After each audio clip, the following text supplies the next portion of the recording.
पास पीछे यहाँ पर एक चार्ट लगा हुआ रहता है, उसमें चंद जानवरों के फोटो लगे हुए होते हैं। कहीं गधे का फोटो रहता है, कहीं सुअर का फोटो रहता है, कहीं बंदर का फोटो रहता है। मेरा नौजवान कहता है नहीं नहीं, मुझे ईसाई नहीं बनना, मुझे मोहम्मद के बाल पसंद नहीं है, मुझे अबू बकर के बाल पसंद नहीं है, मुझे सिद्दीक के बाल पसंद नहीं है, मुझे ये जानवर बना दो, मेरा इधर से कट कर दो, मेरा इधर से छील दो, मेरा इधर से मोड़ दो।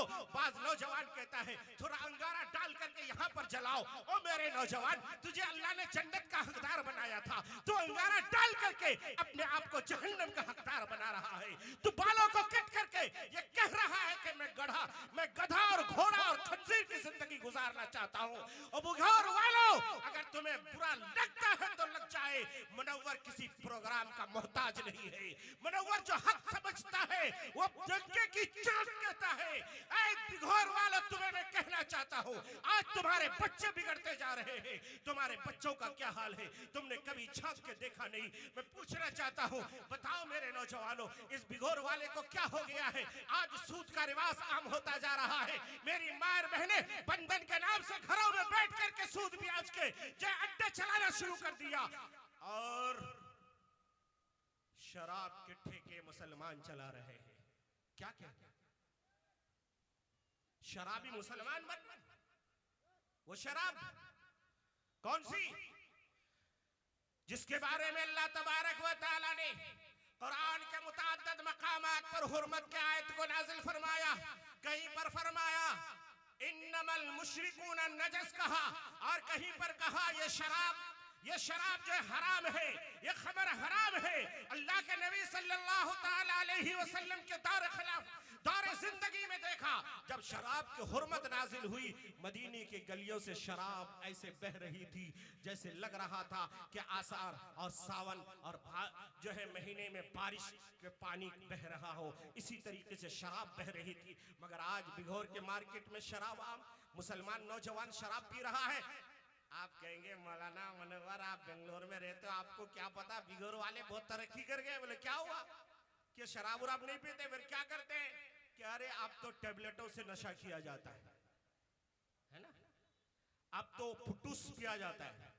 ये क्या भाई फुटूस? ये तेरा ईमान का फुटूस हो रहा है? ये क्या चल रहा है? शर्म नहीं आई तुम्हें?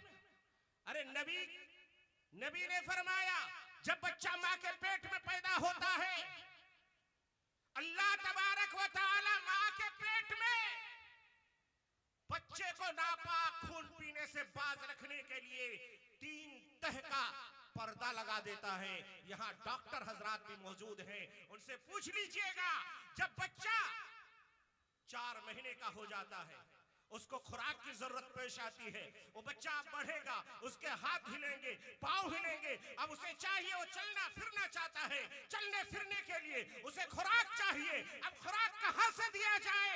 इस मुंह से अगर खुराक देगा, माँ का नापाक खून पिएगा, नबी पर दरूद कैसे पढ़ेगा? अल्लाह ने इंतजाम किया। ओ मेरे यार, ओ मेरे बंदे, तू नबी पर दरूद पढ़ने वाला है इसी मुंह से, इसलिए मैं तुझे इस मुंह को नापाक होने नहीं दूंगा, बल्कि इस मुंह को मैं बंद कर देता हूं और तेरे लिए एक नाली लगा देता हूं।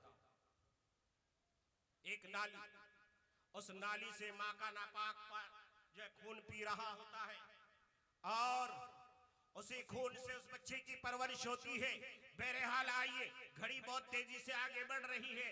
उस्तादुल असातिज़ा, हम सब के बिहार के नाज, फख्रे बिहार, हजरत मौलाना खुर्शीद अनवर गयावी जिंदाबाद कहिए। हजरत मौलाना खुर्शीद अनवर गयावी जिंदाबाद जिंदाबाद। खाना नहीं खाए? अरे मदरसे में तो भैंस का गोश्त चल रहा था भाई, खाए तो जरा दिखो कि खा के आए। रमजान तो अभी बहुत दिन बाकी है, अभी 20 दिन बाकी है। लगा एक बार जोर से नारा, नारे तकबीर, अल्लाहु अकबर, उलमाए देवबंद जिंदाबाद, नौजवानाने बिघोर हाट जिंदाबाद, दारुल बिघोर हाट जिंदाबाद, हजरत मौलाना खुर्शीद अनवर साहब जिंदाबाद, हजरत मुफ्ती रहमतुल्लाह कश्मीरी साहब जिंदाबाद, हजरत मौलाना मुनव्वर हुसैन साहब। आइए, हाँ पता है। हजरत क्या नहीं है वो बताइए। बहरहाल एक बार दरूद पढ़ लीजिए। अब तो सांप के आगे बैंग नाच नहीं सकता, अब तो जानते हैं। अब हजरत आ गए तो मेरी बात नहीं, मगर क्योंकि मैंने छेड़ा है तो उसको मुकम्मल करना भी जरूरी है मुझे। मैं आपको पैगाम देना चाहता था। क्या पैगाम है? वो पैगाम ये है कि अल्लाह तबारक व तआला ने जो हमें दीन दिया है, उस दीन का एक असास है, एक बुनियाद है। क्या बुनियाद है? दीन की बुनियाद तौहीद है, दीन की बुनियाद रिसालत है, दीन की बुनियाद क़यामत है। बहुत सारी बुनियाद है। ईमान मुफस्सल, ईमान मुजमल पढ़िएगा, आपको पता चलेगा। क्योंकि हजरत को मैं ज्यादा देर बैठा नहीं सकता, इसलिए जल्दी जल्दी भगा रहा हूं। आपको याद करते चलिएगा और आपको एक पैगाम देके जाऊंगा मैं कि दीन की बुनियाद क्या है? तौहीद। आज तौहीद पर डाका पड़ रहा है पूरे हिंदुस्तान में। देखिए मीडिया वालों को देखिए, हमारे जो है हुक्मरान पार्टी को देखिए, ये लोग क्या करते हैं? मुसलमानों के ईमान का खरीद और फरोख्त करने के लिए दुनिया की ताकत लगा दिया। अल्लाह तबारक व तआला ने क्या कहा? कि देखो तौहीद पर जमे रहना है। और सिर्फ ये हजरत जिब्रील के कहने पर नहीं, बल्कि अल्लाह ने हमें कुरान में कहा। क्या कहा? कुल हुवल्लाहु अहद अल्लाहुस समद लम यलिद व लम यूलद वलम यकुल लहू कुफुवन अहद। अल्लाह पर ईमान लाना है, अल्लाह के साथ किसी की शिरकत नहीं होनी चाहिए। आइए मैं आपको जल्दी में अपना सफर पूरा कराऊं। फिर फरमाया कि दूसरा नाम है रिसालत। रिसालत, उसके बाद आखिरत के दिन यानी क़यामत का दिन। यौम तसीरुल समाउल मौरा व तसीरुल जिबालु। अल्लाह तबारक व तआला ने कुरान के अंदर फरमाया क़यामत के दिन का भी यकीन होना चाहिए, मगर आज हमारे ईमान को लूटने के लिए बुनियाद को हिलाने की कोशिश की जाती है। जिस तरह बिल्डिंग बगैर बुनियाद के कायम नहीं रह सकती, जिस तरह दरख्त बगैर जड़ के जो है हरा भरा नहीं रह सकता, जिस तरीके से जो है कोई भी चीज उसके बुनियाद के बगैर, इंसान रीढ़ की हड्डी के बगैर चल नहीं सकता। अगर किसी की रीढ़ की हड्डी तोड़ दी जाए वो खड़ा नहीं हो सकता। अगर किसी दरख्त के जड़ों को काट दिया जाए वो दरख्त हरा भरा नहीं रह सकता। अगर किसी बिल्डिंग के बुनियादों को हिला दिया जाए वो बिल्डिंग गिर जाएगी। इसी तरह तौहीद को अगर हिला दिया जाए, रिसालत को अगर खत्म कर दिया जाए, आखिरत के दिन का यकीन को अगर दिल से निकाल दिया जाए, तो समझ लो कि आपका हमारा सब कुछ बेकार हो जाएगा, खत्म हो जाएगा। उसको बचाने के लिए हमें तौहीद पर भी मेहनत करनी है, हमें रिसालत पर भी अमल करना है और यौमुल आखिरा पर भी ईमान लाना है। और हमारी जिंदगी शुरू होती है आखिरत के दिन के बाद।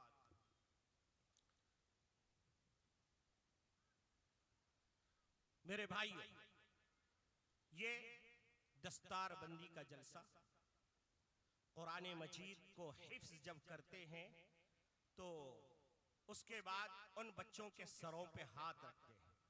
क्यों रखते हैं? आपने देखा होगा कोई MBBS बन के आया, उसके माँ बाप उसके लिए बड़ा फंक्शन करते हैं, उसके रिश्तेदार जमा होते हैं, उसे मुबारकबादियाँ, बधाइयाँ, उसे अभिषेक किया जाता है, उसे बहुत बढ़ा चढ़ा के। मगर मदरसों के अंदर गरीब, यतीम, मुफलिस बच्चे आते हैं, अल्लाह का कुरान हिफ्ज कर रहा है, 6666 आयतों को अपने दिलो दिमाग में उतारता है, उसको कोई जो है मुबारकबादी नहीं देता। मगर मैं कह देना चाहता हूँ, ऐ मुसलमानों, कान खोल करके सुन लो, जब जब इस मुल्क के ऊपर आँच आई है, इस मुल्क के ऊपर फरंगियों ने जब भी हमला किया है, तो बचाने वाला इन्हीं मदरसों से निकला है। कोई शेखुल हिंद के शक्ल में आता है, कोई शेखुल इस्लाम के शक्ल में आता है, कोई और शक्ल में आता है। आप उलमा की तारीख पढ़ेंगे, आपको ताज्जुब लगेगा। ये बोरियों पे बैठने वाले, ये सूखी रोटी खाने वाले, ये क्या अंग्रेज से मुकाबला किए थे? हाँ, अंग्रेजों को भागने पर मजबूर किया था। अंग्रेज अगर भागा है तो ये मौलवियों के डर से भागा है। इसलिए मैं आपको बता देना चाहता हूं, आज का ये जो जलसा, ये जलसा है दस्तारबंदी का उन्वान। मैं आपको बताऊं, एक वाकये से अपनी बात समझाऊं। एक बादशाह गुजरा है, बादशाह का नाम है महमूद गजनवी। भाई जो चलना फिरना है वो सब बंद करिए, बंद करिए भाई। पीछे के लोग भी बैठ जाइए, इत्मीनान से बैठिए। मेरे बाद सबसे कीमती खिताब होना है। इसलिए सिर्फ मैं माहौल बना रहा हूं। जैसे माहौल साजगार हो जाएगा, हजरत शहनशीन पर होंगे, मैं अपनी जगह लूंगा। ठीक है, आप लोग खामोशी के साथ, इत्मीनान के साथ बैठिए। हजरत 2 घंटा तकरीर करेंगे, आपको ऐसा लगेगा जैसे आपके कानों में रस खुलता है।